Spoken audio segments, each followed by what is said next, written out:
네, 레드캠프 오늘은 이철규 국민의힘 의원과 함께합니다. 전화 연결하겠습니다. 나와 계시죠, 의원님? 네, 이철규입니다. 안녕하세요. 네, 안녕하세요. 좀 늦었지만 삼선 축하드리고요.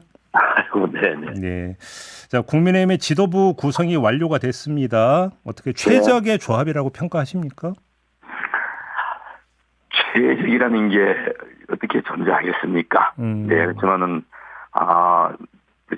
지도부 구성 결과를 보면요, 네. 전부 다들 그동안 당직이라든가 그외 분야에서 역할을 잘 해오셨던 분들이라고 생각을 하고요. 네. 또 기대도 큽니다. 네. 그래요. 근데 또 그 언론이나 이런 데서는 결국은 또 친윤 지도부다 이런 어떤 그 분석 지적도 나오던데 이건 어떻게 받아들이십니까? 우리 국민의힘 지도부를 구성하고 국민의힘에 당직을 임명하는데 예. 어떻게 자꾸 친윤 비윤으로만 가를 수 있겠습니까? 아니 과거에 삼김시대에 상도동견이 동교동견이 하는 것과 또한 더불어민주당의 친명이니 비명이니 하는 것과 우리 당의 친윤 비윤은 분명히 다릅니다. 아마 국민의힘에서 우리 윤석열 대통령과 인연으로 정치를 시작한 분은 거의 없습니다. 그런 상황에서 어찌 친윤 비윤으로 자꾸 외부에서 갈라치는 말에 우리 당내에서도 일부 동조하는 분들이 계신데요. 그거는 바람직하지 않다. 다만 일을 하면서 옳게 하느냐 그르게 하느냐 옳으냐 그르냐가 판단의 기준이 돼야지 사람을 중심으로 해서 정치인을 가르마타는 것은 그 도움이 안 된다 이렇게 생각을 하고요. 그것도 어찌 보면 하나의 프레임이라고 생각을 합니다. 알겠습니다. 뭐 이제는 다 지나간 일이기 때문에 좀 아주 짧고 굵게 좀 여쭤봤으면 좋겠는데요. 원내대표 출마를 진짜 전혀 검토 안 하셨어요? 네, 제가 일관되게 누구에게도 말한 바가 없고요. 다만 저에게 권유한 분들은 많습니다. 많지만 제가 처음부터 완곡하게 더 좋은 분을 좀 모셔달라. 돕는 역할을 충실하겠다. 그렇게 전달했습니다. 이게 전부 다입니다. 너무 세상을 바라볼 때 정치적으로만 바라보시는데요. 저는 그렇게 살아오지 않았습니다. 그러니까 제가 드린 말도 맞습니다. 알겠습니다. 그 배현진 의원하고 어떻게 좀 관계 좀 푸셨어요? 오늘 연자리에서 드릴 말씀이 아니고 저는 그분하고 특별히 뭐 이 꼬인 것도 없고 제가 판단하는 문제도 아니고 하니까요. 더 이상 드릴 말씀이 없고 그런 일로 우리 당원들께서도 물론이고요. 국민들이 바라보실 때 민생에 치중해야 될 시기에 아름다운 모습이 아니다. 바람직한 모습이 아니다라는 우려를 하실 것이고요. 그런 부분에 대해서는 좀 송구스러운 마음도 있습니다. 알겠습니다. 그러니까 그러니까 거듭 여쭙는 게 좀 뭐하긴 하지만 그래도 요건 한번 좀 여쭤봐야 될 것 같은데 혹시 그 배현진 의원하고 그때 대화 나누실 때 녹음되고 있다라는 사실 혹시 알고 계셨고 녹취가 공개된 거에 대해서는 어떻게 생각하세요? 거기에 대해서도 우리가 이 통화를 하면서 녹음이 된다는 생각을 하고 대화를 하겠습니까? 있는 그대로 아니 동료 의원들끼리 대화를 하는데 무슨 녹음은 전제를 하고 말을 하고 또 의식하겠습니까? 그리고 나머지 부분은 전체가 평가할 부분이 아니기 때문에 말씀드리겠습니다. 알겠습니다. 좀 다른 주제로 좀 넘어갈게요. 어제 검찰 인사가 있었는데요. 일단 좀 총평을 좀 부탁드릴게요. 어떻게 평가하십니까, 의원님? 아침에 보니까 극단적으로 평가를 해놓으셨더만요. 우리 민주당 측, 야당 측에서는 조국 혁신당도 그렇고요. 혹평을 하시던데. 아니 수사를 받은 쪽에서는 무조건 부정하고 비판하고 싶겠죠. 근데 검찰이라는 조직 자체가 여기에 상을 주는 조직이 아니잖아요. 사회의 모순이라든가 부조리 한 일들을 밝혀서 기소하는 것이 검찰의 본연의 업무인데 그런 일을 했다 해가지고 맹목적으로 비난을 하면 검찰 조직 자체를 볼 이유가 뭐 있겠습니까? 그 정도로 제가 이 구체적으로 개별 인사에 대한 특성을 알지 못하기 때문에 그 정도로 말씀드리겠습니다. 근데 이제 야당에서는 이게 이제 방탄용 아니냐라고 이제 그 비판하는 이유가 이원석 검찰총장이 김건희 여사 명품백 수수 의혹 사건에 대해서 신속히 수사하라고 지시를 내린 후에 그래서 어제 그 최재형 목사를 소환 조사한 날에 검찰 인사가 발표한 것에 방점을 찍으면서 그렇게 해석을 하던데 그럼 이 해석도 좀 잘못된 것이다 이렇게 보시는 겁니까? 저는 야당에서야 뭐라고도 자유롭게 말씀하실 수 있겠지만 방탄용이라고 하는데요. 예. 그러니까 그러고 보면은 이재명 대표의 방탄에도 방점을 두고 있는 말씀이 아닌가 생각이 됩니다. 그분들이 이재명 대표와 그 주변 인물들 수사하신 분들로 뉴스에 나오던데요. 네. 오히려 그래서 거부감을 가지고 그렇게 하시는 말씀이 아닌가 생각이 되고요. 지금 수사가 시작이 됐는데 누가 온다고 검사장이 바뀐다 해가 수사가 중단되겠습니까? 왜곡되겠습니까? 이게 불가능한 구조입니다. 그렇게 보시는 거고요. 네네.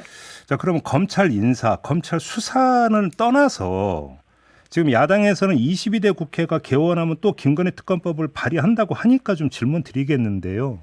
김건희 여사 문제가 어떻게 그러면 정치적으로 정리가 돼야 된다고 생각하세요, 의원님?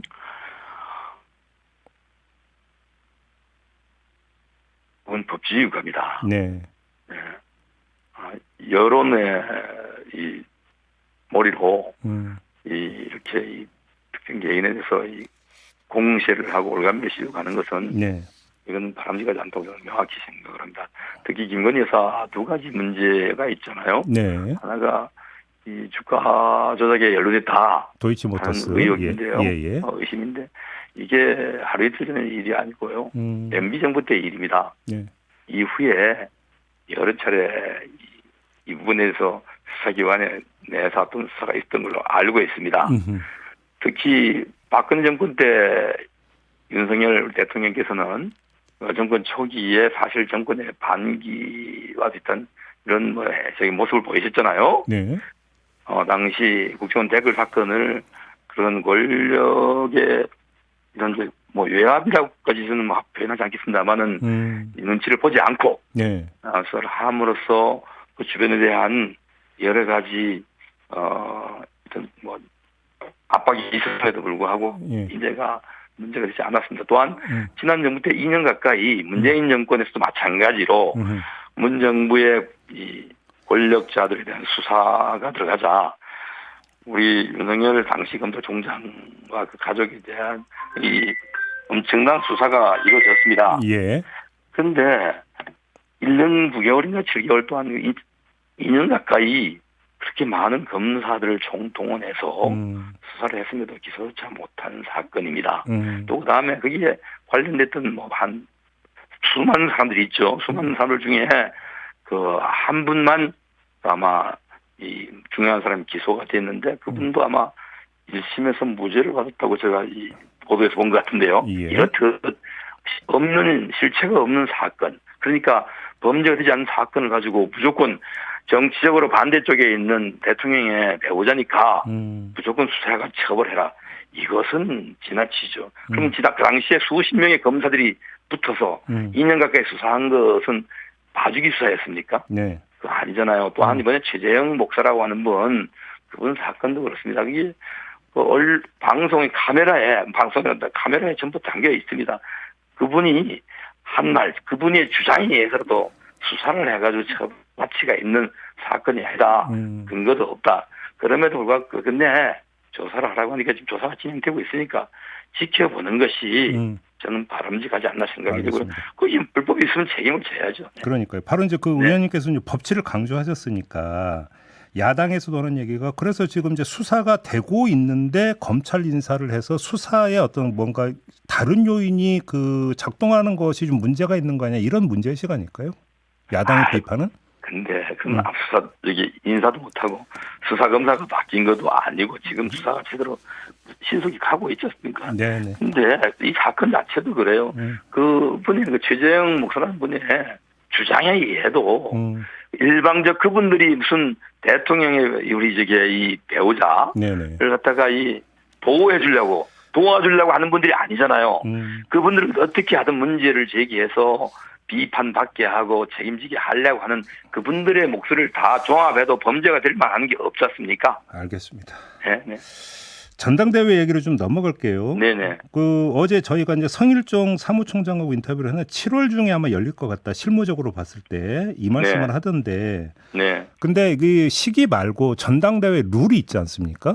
네네. 혹시 이게 좀 손봐야 된다고 보십니까? 어떻게 생각하세요, 의원님? 룰의 변경은 예. 불신중합니다. 우리 선거법도 마찬가지잖아요. 예. 그런 선거법을 지난 20대 때 더불어민주당이 일방적으로 처리하면서 네. 기형적 선거제도가 만들어진 것처럼 예. 지금 현재 우리 당의 선거제도가 어떻게 이게 바람직하냐, 이게 바람직하지 않느냐는 문제에 대해서는 각자가 생각이 다른 부분이 있습니다. 예. 선거에 나가는 후보의 입장에 따라 가지고 당원 100%가 좋다, 또 국민 들어가는 게 좋다 이렇게 감론을 봐 가는데요. 네. 필요하다면 정통성 있는 지도부가 구성되고 난 다음에 그러니까 정통성이라는 게 무슨 지금 현재 지도부가 정통성이 없다는 게 아니라 네네네.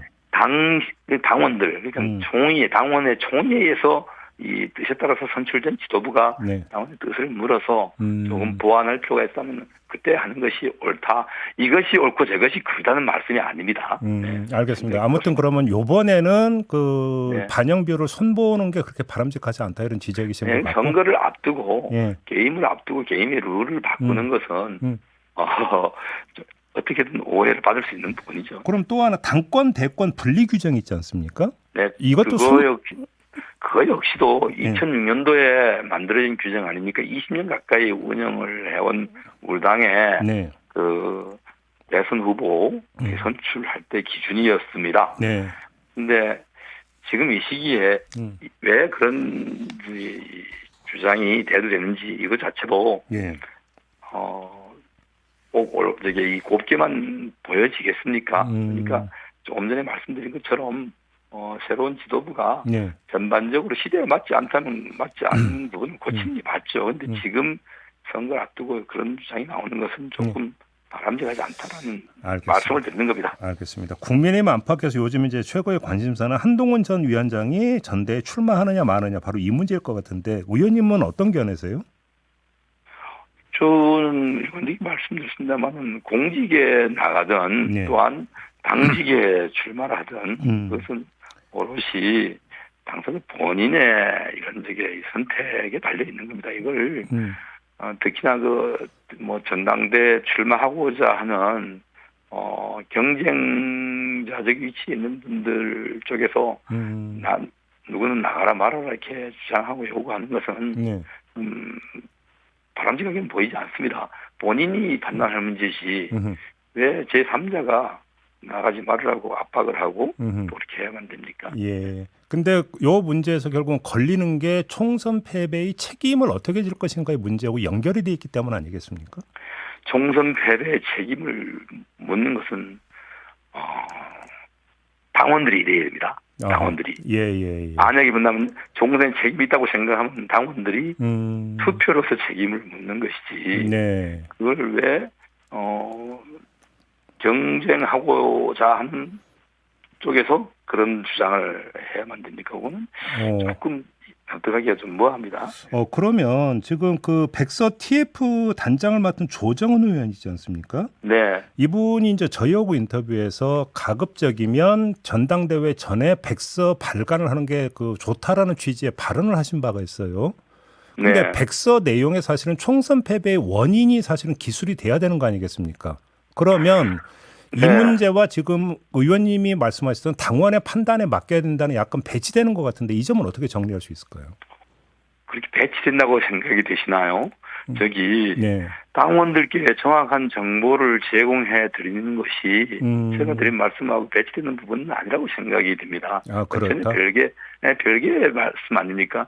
당원들께서 알아야지 선택을 잘 하실 거 아닙니까? 왜 백서에 보면 있었던 일들을 기술하는 거 아니겠습니까? 진단도 들어갈 수 있지 않습니까? 진단. 그러니까 총선 패배에 있어서 한동훈 당시 비대위원장의 이러이러한 책임이 있다라는 구체적 기술도 가능하기 때문에 지금 질문드린 거거든요. 글쎄요. 그런 기술이 저는 그 TF팀의 멤버가 아니기 때문에 모르겠습니다만 네네. 그런 것이 어떤 선거에 어떠한 일들이 있었고 거기에 대한 평가를 TF팀이 내릴지 안 내릴지는 모르겠습니다만은 그거 자체도 유권자가 될 당원들께 정보를 제공해드리고 또 판단의 기준이 될 수 있을지언정. 네.